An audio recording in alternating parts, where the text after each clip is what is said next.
లేకపోతే గొడ్డలి ఇట్లా రెండుతో వచ్చాడు. ఇవాళ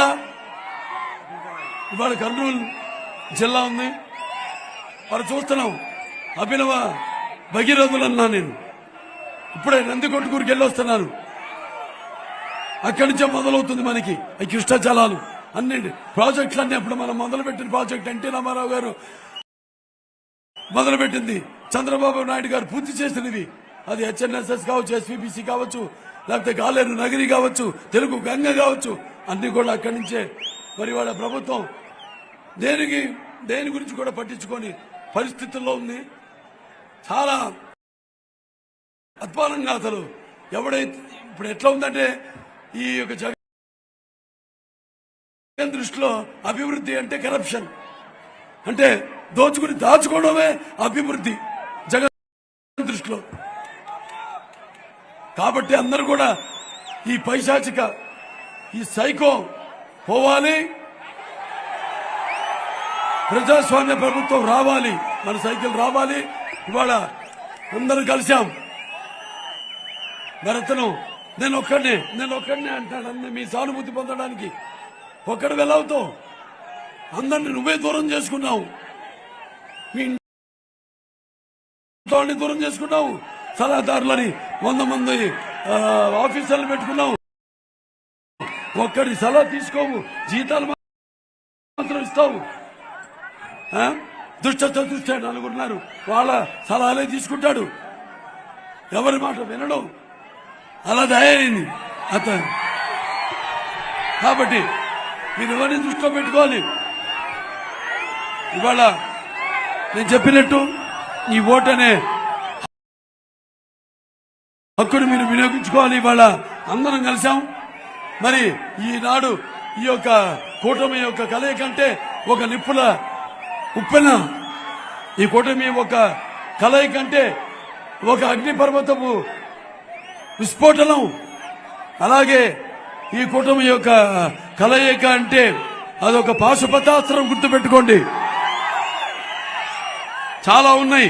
ముస్లింలు ఉన్నారు, వాళ్ళకి ఉద్యోగాల్లో మరి చదువుల్లో 4% ఏదైతే రిజర్వేషన్ ఉందో దాన్ని చట్టబద్ధం చేయడానికి మేము కృషి చేస్తాం అని సందర్భంగా తెలియజేసుకుంటున్నాను. ఇవన్నీ మనం చేసుకోవాలంటే కేంద్రం మీద కూడా మనం ఆధారపడాలి. ఎందుకంటే ఇతని సైకో పాలనలో రాష్ట్రం చాలా సంవత్సరాలు, ఒక 20-25 సంవత్సరాలు వెనక్కి వెళ్ళిపోయింది రాష్ట్రం. కానీ మనకుంది విజనరీ, ప్రపంచానికే ఒక ఆదర్శమైన విజనరీ లీడర్ చంద్రబాబు నాయుడు గారు. దానికి వాయువు కూడా తోడైంది.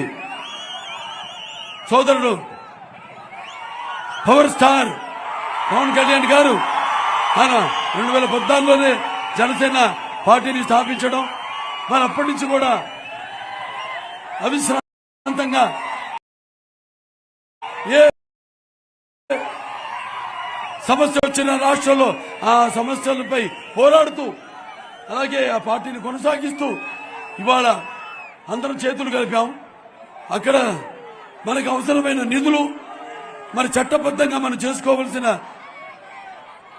కొన్ని పనులు మనం చేసుకోవాలంటే మన కేంద్ర ప్రభుత్వం యొక్క సహాయకారాలు కూడా చాలా అవసరం.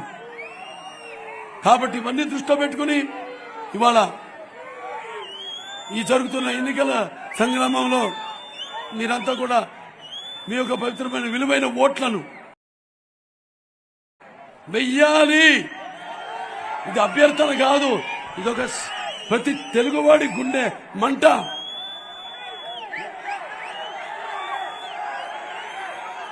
అతన్ని గుణపాఠం చెప్పి ఇంటికి తరిమే వరకు ఆ మంట ఆరకూడదు. ఇది ప్రతి తెలుగువాడి పౌరుషం.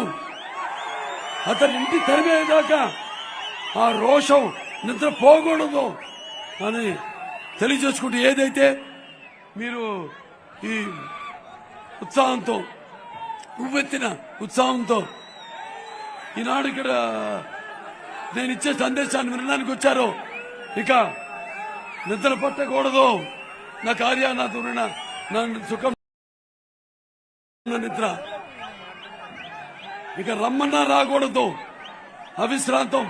ఈ యొక్క ఎన్నికల్ని దృష్టిలో పెట్టుకుని మన భవిత కోసం, మన రాష్ట్ర భవిత కోసం, అలాగే మన భావతరాల భవిష్యత్ కోసం మనమంతా ఇలాగే ఐక్యంగా ఉండి, రక్తానికి జాతి లేదు, మాంసానికి మతం లేదు, చర్మానికి కులం లేదు.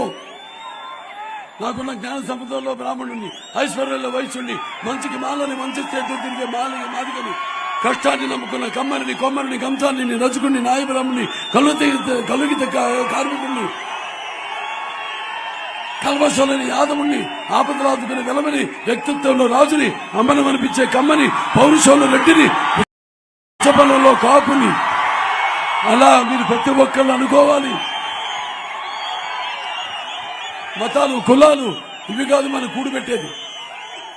కాబట్టి అందరు కలిసి ఉంటేనే ఇవాళ వీళ్ళందరూ కలిసి ఉన్నాం. మొత్తం హిందువులైతేనేమి, ముస్లింలైతేనేమి, అన్ని కులాల వారంతా కూడా ఒక వసుదైక కుటుంబంగా, ఒక ఉమ్మడి కుటుంబంలో కలిసి ఉన్నాం. మనలో చిచ్చు పెట్టడానికి చూస్తారు. చిచ్చు కాదు కదా, వాడిని చచ్చేదాకా, వాళ్ళందరినీ చంపేదాకా మనం వాళ్ళని వదిలిపెట్టమని మీరందరి సభాముఖంగా ఒక శబ్దం పోనండి. मैं हिंदुस्तान हूं, हिमालय मेरे सरहदों के निकम्मा और गंगा मेरी पवित्रता की सौगंध, तारीख के इब्तिदा से मैं अंधेरों और उजालों का साथी हूं और मेरे खाक पर संगे मरमर में चादरों में लिपटी हुई इमारतें दुनिया से कह रही है कि जालिमों ने मुझे लूटा, मेहरबानों ने मुझे संभाला, नादानों ने मुझे जंजीरें पहना दी और मेरे चाहने वालों ने उन्हें खाट पी। सारे जहां से अच्छा हिंदू सीता हमारा, हम बुलबुले हैं इसके, ये गुल सीता हमारा. అలాగే వాళ్ళ కర్నూలు విషయానికి వస్తే ఇక్కడ ఎమ్మెల్యే జగన్ ఏమో దీన్ని ఏదో స్మార్ట్ సిటీ చేస్తానన్నాడు. నాకు 23 ఎమ్మెల్యేలు అందరినీ గెలిపించమన్నాడు. 23 ఇచ్చారు. ఏం పీకాడు? అభివృద్ధి చేశాడా? Smart city, under ground drainage, ఆ వ్యవస్థను ఏదైనా నిర్మించాడా? ఇక్కడ ఉన్నాడు ఎమ్మెల్యే, ఆయన చేసిన అభివృద్ధి ఏంటి? 5 సంవత్సరాల్లో ఈ ఆస్తుల్ని అక్రమాలు చేయడం, భూముల్ని, లేకపోతే ఉద్యోగాలు ఇప్పిస్తానని అందరి దగ్గర డబ్బు తీసుకోవడం. ఇతను ఇప్పుడు మార్చారు. ఇప్పుడు వచ్చేవాడు ఎందుకు మార్చాడు? అతను పబ్బం గడిపాడు కాబట్టి. ఇక ఇంకోటికి అవకాశం, ఇంకోటి రావాలి మళ్ళీ దోచుకోవడానికి. సో జాగ్రత్త, ఇవన్నీ కూడా దృష్టిలో పెట్టుకోండి. రేపు పెట్టుకుని మన పూర్వ వైభవం మళ్ళీ తీసుకురావడానికి, మన పునరావృత్తి కావడం కోసం మన రాష్ట్రానికి, అలాగే మన ఉనికిని ఇవాళ దురదృష్టవశాత్తు ప్రపంచ పట్టణంలో ఉండేవాళ్ళం మనం ఇవాళ అందరూ నవ్వుకునే, హాస్యాస్పదం చేసే పరిస్థితిలో ఉన్నాం ఈనాడు. మనం ప్రతివాడు నవ్వుకుంటున్నాడు. ఏది తెలుగు వాళ్ళు రాజకీయ చైతన్యం అంతా ఇవైపోయింది. బూడిదలో పోసిన పన్నీరు అయిపోయిందా? చెవిటోడు చెవిలో ఊదిన శంఖమైందా? కళ్ళు లేని కబూతులైపోయారా తెలుగు వాళ్ళందరూ అని ప్రపంచ దేశాలన్నీ మనల్ని చాలా చులకనగా చూస్తున్నాయి. ఎటువంటి గతం ఉండేది మనకి. కాబట్టి ఇవన్నీ చెప్పాల్సి వచ్చింది. మన గతం నుంచి కూడా యువకులు ఉన్నారు ఇక్కడ. ఇవాళ మీరే మొదటిసారి ఓటు హక్కు చాలా మందికి వచ్చింది ఇక్కడ. దాన్ని విని సరిగ్గా సద్వినియోగపరచుకోండి. లేకపోతే ఇతను చేసే అక్రమాలకి, ఇతను చేసే మోసాలకి అతని యొక్క దూరదృష్టి కూడా అదే. ఏంటంటే ఇవాళ ఈ భూమి రిజిస్ట్రేషన్ ఇది కూడా తీసుకొస్తారు, కొత్త ఒక సెక్షన్.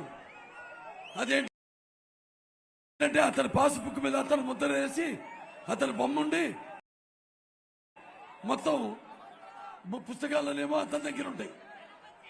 రేపు మీరు పొరపాటున సరి చేసుకొని చూసుకోలేదనుకోండి, మీ భూమి పత్రాలు, మీ రిజిస్ట్రేషన్ అవి ఉంటాయి, కానీ వాటి మీద అప్పు ఉంటుంది. అప్పు ఈ పాస్ పుస్తకాలు పెట్టి, పట్టా పుస్తకాలు పెట్టుకుని అప్పు చేస్తాడు. గుర్తు పెట్టుకోండి. అప్పు చేసి దివాళా తీసేశాడు రాష్ట్రాన్ని.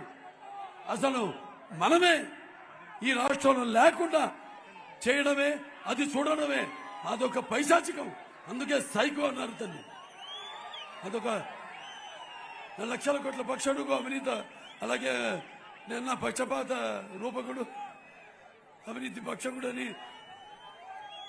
అలాగే ముఖ్యమంత్రి మా మూర్ఖుడు, అలాగే దేశ జగన్ మెరిగిన జగన్ నాటకుడు, అలాగే